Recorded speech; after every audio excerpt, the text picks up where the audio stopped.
ẹ kú ojúmọ́, ẹ mà káalẹ́ láwọn àbí kan lórílẹ̀‐èdè àgbáyé. Bọ́sàn bá tún wà mo tún kí yín o, ẹ káàsán, torí wípé àdìtú ọ̀nà ni ó ṣe ọlọ́run ọba mi Èdùmàrè. Àbọ̀rọ̀ àgbà ń kí yín o pé ojúmọ́ ire o, òun náà ni ó máa má gbogbo wa. Ojúmọ́ ire ni ó máa wà lápapọ̀ pẹ̀lú àṣẹ Èdùmàrè. A ò ní kúkú òjijì, a ò ní tójú oorun dojú ikú. Àtúnwájí náà rèé, ń tá jẹ tá mu ọlọ́run ò ní fi wọ́n nìkọ̀ọ̀kan wà.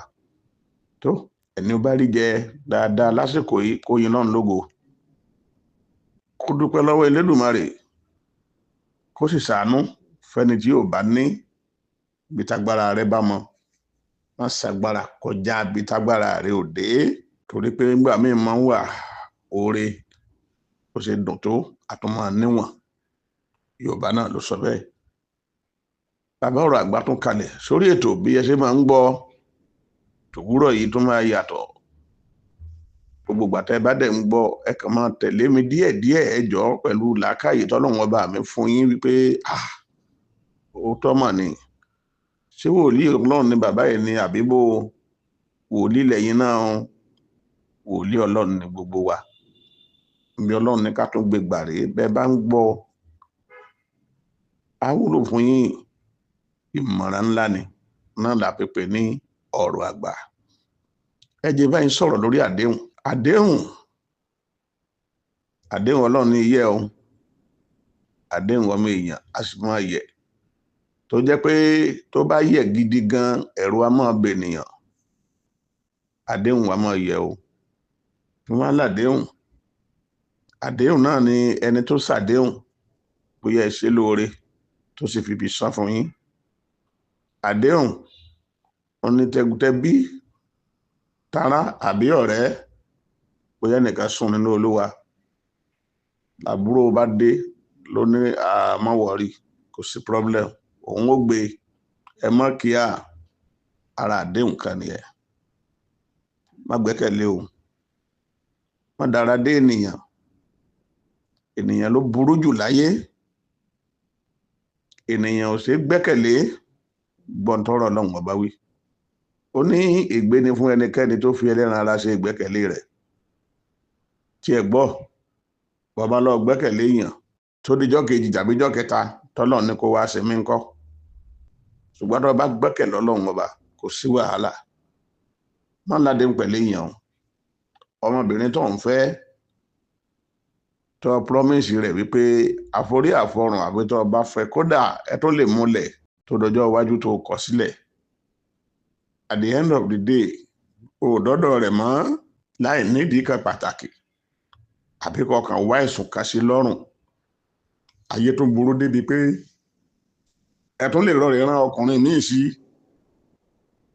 Èyàn wà kọjá ńgbà náà ẹ fi pretend torí pé ẹ ti rẹ́ lòmíì. Ọtún mọ̀ pé tí mọ́tò bá kọlù yàn, mọ́tò náà ni wọ́n fi gbé.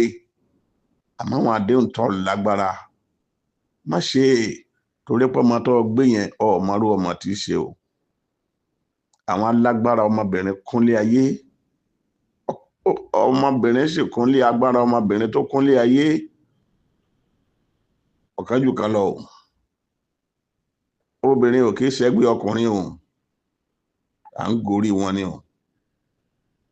Tó bá sùn léèyàn láyà, ó nífẹ̀ẹ́ rẹ ni.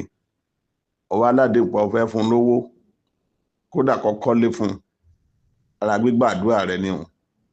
Ọmọ bí ọmọbìnrin náà rìn dé nítorí títí ẹ̀. Ọ̀sàdéhùn ọ̀múṣẹ́, ìyá rẹ̀ ń bẹ tòsí. Ìyá rẹ̀ wà ń kọ̀rọ̀. Bọ́lọ̀ máa pọ́n lé, bàbá ṣàdéhùn fún yàn múṣẹ́. Ọ̀rẹ́ mi, bàbá, ẹ̀yin mọ́mì, àdéhùn tẹ́ bá ṣe pẹ̀lú anybody ẹ lọ múṣẹ́. Ó ní ìdí owó, ó sáré gbọ́dọ̀ ọ̀rẹ́ rẹ lọ. Ọ̀rẹ́ mi jọ̀ọ́, bò mí láṣìírí, mo fẹ́ sáré sanwó school ọmọ mi ni. Ọ̀rẹ́ mi jọ̀ọ́, bò mí láṣìírí, mo ní ìṣòro kékeré kan, dákun yá mi lówó yìí. Bí bá ṣe wù kó mọ, owó lówó ń jẹ́ o. Ẹni wá yá ọ lówó tán, ọ̀ débẹ̀ mọ́. Bó bá pè ẹ́ ọ̀ ní gbé fóònù. bí yóò bá ní tí ó ṣe fún ẹ ọ̀rọ̀ ọjọ́ kan so tó wá yá ti tó tẹ ẹ̀ka fi jọ ọ́ torí ọlọ́run yá mi ó sì bù ẹ́ láṣìírí òun náà ọmọ tó fẹ́ fowó rẹ̀ ṣe o ọmọ tó fẹ́ fi ṣe ọ̀sẹ̀ dá sí o God àdéhùn lọ ṣe fún ọtí àdéhùn náà ò kì í yẹ adé ènìyàn ní máa ń yẹ ẹ tiẹ̀ wá dúró èwo ni ká ṣàdéhùn ká mọ̀ mọ̀ṣẹ́ àìníbẹ̀rù ọlọ́run ni o ẹ̀dá tó bá bẹ̀rù elédùmarè bó bá ṣàdéhùn yóò mọ̀ṣẹ́ tó bá ní yẹ́sì ni tó bá ní no ni mo wo gbogbo ẹlẹ́ran ara láyé ẹ má bínú ọ̀rọ̀ tí mo fẹ́ sọ yìí mo rí i pé àwọn bàbá jọ́hun àwọn bàbá ilé mi rí kódà wọ́n lè jáláwo wọ́n lè jẹ́ kristẹni wọ́n sì lè jẹ́ mùsùlùmí àwọn bàbá yìí wọ́n dúró lórí ẹsẹ̀ wọn ó tiẹ̀ mọ́ bàbá wa kan jẹ́ ń dákọ̀ wọn kọ́lọ́wọ́n fọ̀run kẹ́ bàbá yìí bàbá power là ń pè é ọmọ Abẹ́òkúta ni wọ́n lágọ̀ọ́ odò à ń pè wọ́n bàbá power ní máfolókò Òṣòdì ń bí bàbá yìí ládéhùn tó fi jáde láyé tó bá ní ẹ máa bọ̀ láago 3 lọ́sàn-án ilé lẹ́ẹ̀bà n tí ń bẹ láàrin yín yóò sì sí ìka rẹ̀ tí bàbá yìí fi lọ mo mọ àwọn èèyàn bẹ́ẹ̀ lómi bá ní ẹ máa bọ̀ ní 10 o'clock láàárọ̀ ọjọ́ kejì ní bà ó di méní bẹ́ẹ̀ bá tún bá tẹ́ ẹ bá pè é ó lè wà nínú ilé gan sef á sọ fáwọn ọmọ ẹni ọ sọ fún pé mi ò sí ilé àbí mo sì ń sùn sẹ́ni tó yá lówó tó wá nílò owó rẹ̀ àsìkò tó dá fún ẹjọ́ 8 péré ló ní jẹ́ kí n just a week please tó dẹ̀ lọ tó dẹ̀ fún tí ó sì wádọ̀ rẹ̀ mọ́ ńkọ́ ẹ̀yin obìnrin tẹ́ ẹ máa yára yín lásọ ìjà ni wọ́n tó sọ́dá ọ̀fun lásọ ẹni tó ọ̀fun lásọ yẹn ti gbàgbé wípé ọbọ láṣìírí ni ẹni tó fún ni lásọ kò fẹ́ kéèyàn ṣe kíni kó rìn ní òhò ẹ̀dá tó fún èèyàn lówó kò fẹ́ kébi pààyàn ni o torí ọba lówó lọ́wọ́ ó lè ra jẹjẹ ó lè ra nǹkan míì ó lè ra bàtà ó lè ra aṣọ ẹni wá fún ẹ lóúnjẹ gidi gan jẹ bóyá yán ni bóyá ẹ̀bà ni bóyá ráìsì ló fún ẹ jẹ o rántí o wípé okùnú òun lè yẹn fi ń gbé títà kí wàá ládéhùn tó ṣe tó ọmọọṣẹ ọsàdéhùn ọmọọṣẹ ọ̀tọ̀ ọlànà ní ọhún ọ̀tá gidi ń lọ jẹ́sẹ́ lẹ́dùnmarè lọ béèrè o lọ́wọ́ àwọn èèyàn ẹni tó ṣàdéhùn kí wọ́n ṣe lóore tí ò múṣẹ kí ni ká ti pè é ọ̀tọ̀ ọlọ́run ni tọ̀ yóò kúkú sí ẹ lọ́wọ́ àdúrà wa wà o ojú ò ní tẹnì kọ̀ọ̀kan àdéhùn ṣe pàtàkì tó o bá ṣàdéhùn pẹ̀lú èèyàn jọ̀ọ́ torí ọlọ́run mo fẹ́ kó o múṣẹ o ẹni tó fún ọ lásán ọ ní kó bùn ẹ o ọ ní kó yá ẹni ó wá yá ẹ lásán náà tán ọ fẹ́ dá padà àbó fún ẹ lásán ọ tẹ wàá dọ́dọ̀ rẹ̀ mọ́ ó wá béèrè aṣọ lọ́ba sọ dìjà ṣéjà ló kù ṣé tó bá di jọ́ míì ṣé ọ̀ọ́rìírú ẹgbà mọ́ kò sí o àdéhùn ṣe pàtàkì o bọ́ ọba ṣàdéhùn bọ́ ọba yá èèyàn lówó tọ́kàn rẹ̀ ò yọ̀ǹda ọ̀yá ni ọ ní kó bùn ẹ ìtumọ̀ àdéhùn nìyẹn yá mi ó yàtọ̀ sí bùn mi àdéhùn nìyẹn ó yá ẹ tó o bá ní padà lọ bá ọ̀rẹ́ mi tí ì ní kinní tágbára ẹ bá gbé anímọ̀ mu lọ tágbára rẹ ò bá gbé aní tó o bá ti rí kó o dá padà síkìnà wàláì kò jù bá náà lọ àdúrà wa gbà ọ ẹjọ́ ẹ̀yìn yẹn mi pàtàkì tẹ bá fẹ́ ra mọ́tò gidi mọ́tò tó dáa ẹ lọ sọ́dọ̀